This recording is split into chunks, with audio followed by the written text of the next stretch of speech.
विश्व में शांति राजनीतिक तथा आर्थिक बदलाव से संभव नहीं है, अपितु इसके लिए मानव स्वभाव का बदलना अति आवश्यक है।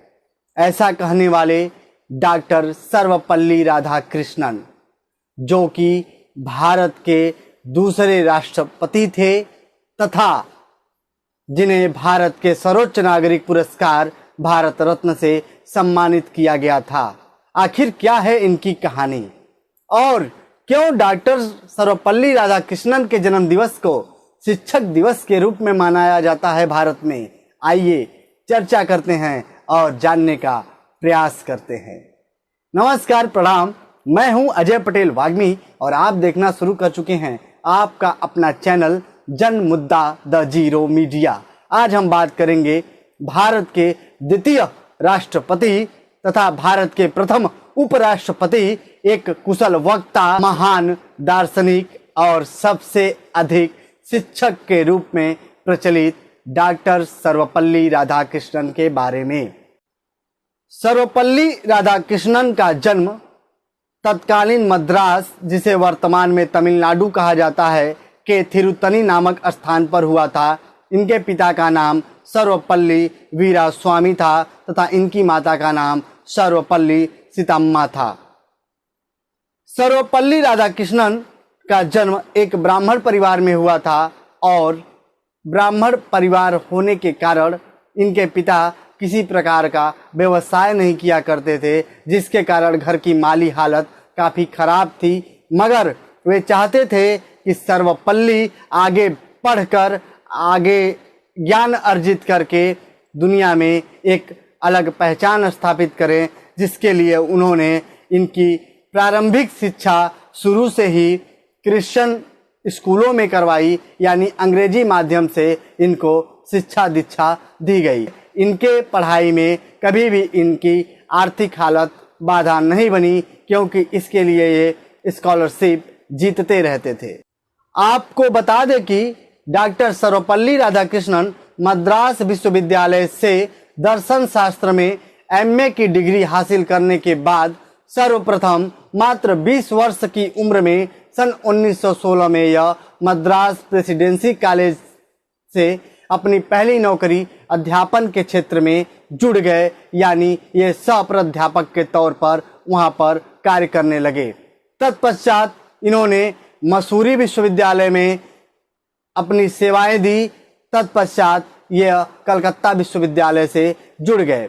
कलकत्ता विश्वविद्यालय से जुड़ने के दौरान ही ये कलकत्ता विश्वविद्यालय के प्रतिनिधि के तौर पर विश्व में प्रतिष्ठित माने जाने वाले ऑक्सफोर्ड विश्वविद्यालय और कैम्ब्रिज विश्वविद्यालय में जाकर इन्होंने भारतीय अध्यात्म और दर्शन के विषय पर पश्चिमी देशों के विद्वानों के बीच जबरदस्त व्याख्यान दिया, जबरदस्त भाषण दिया।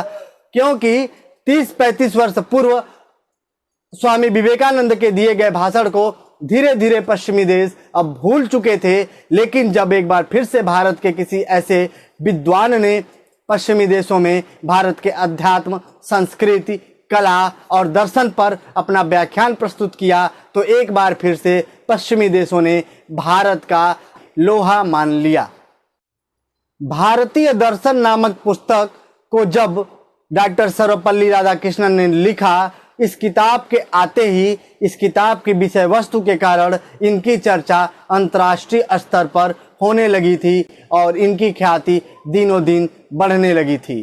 अब इसके बाद अध्यापन के क्षेत्र से कैसे डॉक्टर सर्वपल्ली राधाकृष्णन राजनीतिक करियर की तरफ बढ़ गए और किस तरीके से वे पहले राजदूत बनते हैं, उसके बाद से उपराष्ट्रपति, तत्पश्चात कैसे वे भारत के सर्वोच्च पद यानी राष्ट्रपति के सिंहासन तक पहुंचे, आइए जानते हैं। ऐसा माना जाता है कि जब डॉक्टर सर्वपल्ली राधाकृष्णन बनारस हिंदू विश्वविद्यालय से जुड़े तो इनकी नजदीकियां पंडित जवाहरलाल नेहरू से बढ़ने लगी थी, जिसके कारण इन्हें सन 1949 से सन 1952 तक भारत के राजदूत के तौर पर रूस की राजधानी मॉस्को में कार्य करने का अवसर मिला। आज आप जो भारत और रूस के मित्रता की प्रगाढ़ता देखते हैं, इसके बीच कभी डॉक्टर सर्वपल्ली राधाकृष्णन ने ही बोए थे। डॉक्टर सर्वपल्ली राधाकृष्णन 1952 में उपराष्ट्रपति के पद पर आसीन हुए तथा सन 1962 से लेकर सन 1967 तक भारत के द्वितीय राष्ट्रपति के तौर पर इन्होंने कार्य किया। डॉक्टर सर्वपल्ली राधाकृष्णन अपने आप को पूर्व राष्ट्रपति या राष्ट्रपति के पद से संबोधित किया जाना पसंद नहीं करते थे। उन्हें अपने करियर में इतनी उपलब्धि हासिल करने के बावजूद उन्हें अपने आप को शिक्षक कहलाना अति अप्रिय था।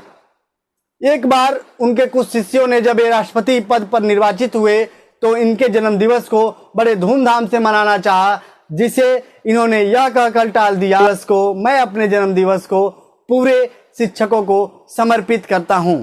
डॉक्टर सर्वपल्ली राधाकृष्णन के कारण आज भारत के सभी शिक्षकों का सम्मान 5 सितंबर को प्रत्येक वर्ष होता है, बड़े धूमधाम से होता है।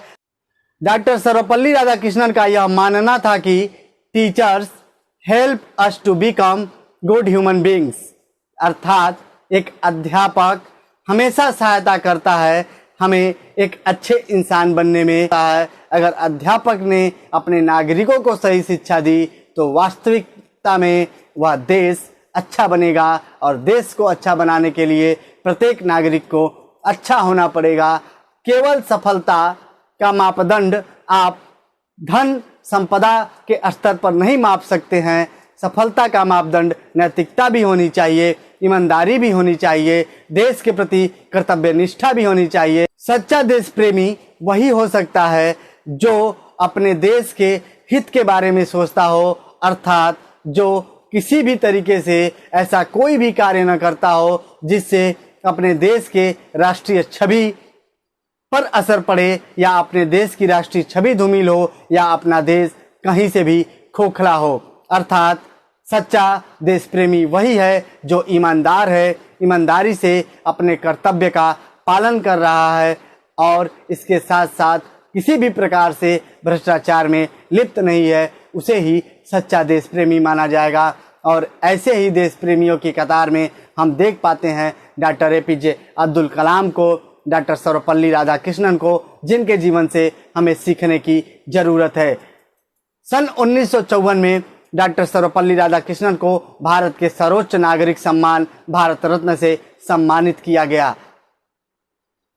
और कितनी कमाल की बात है कि एक वैज्ञानिक जो अपने कैरियर में सबसे सर्वोच्च पद पर पहुंचा, राष्ट्रपति के पद पर, और एक शिक्षक जो अपने कैरियर के सबसे सर्वोच्च पद पर पहुंचा, राष्ट्रपति के पद पर, या दोनों लोग आखिर में अपने आप को राष्ट्रपति कहलाने के बजाय सबसे अधिक एक शिक्षक कहलाना पसंद करते थे।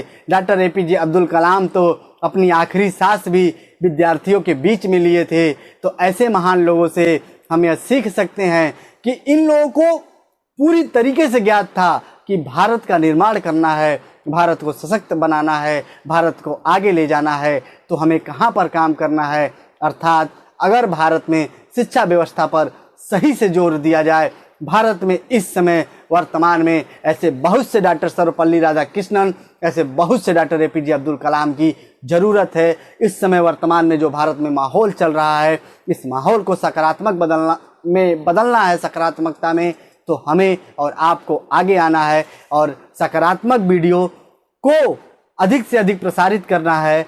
और अगर अभी तक आपने इस चैनल को सब्सक्राइब नहीं किया है तो कृपया इस चैनल को सब्सक्राइब कर लीजिए, क्योंकि हमारा उद्देश्य समाज में सकारात्मकता को प्रसारित करना है। हम अधिक से अधिक अपने नौजवानों के बीच में, अपने देश के नागरिकों के बीच में, अपने देश के नौनिहालों के बीच में सकारात्मक संदेश ला सकें। और अगर आप भी चाहते हैं कि समाज में सकारात्मक संदेश का अधिक से अधिक प्रसार हो तो आप इस चैनल के बारे में अधिक से अधिक लोगों को बताइए। चैनल को सब्सक्राइब कीजिए, लाइक कीजिए, फेसबुक पर देख रहे हैं तो पेज को फॉलो कीजिए और अपने इष्ट मित्रों में शेयर कीजिए। विशेषकर अपने उन पढ़ने वाले बच्चों को दिखाइए जो आपके आसपास पढ़ाई कर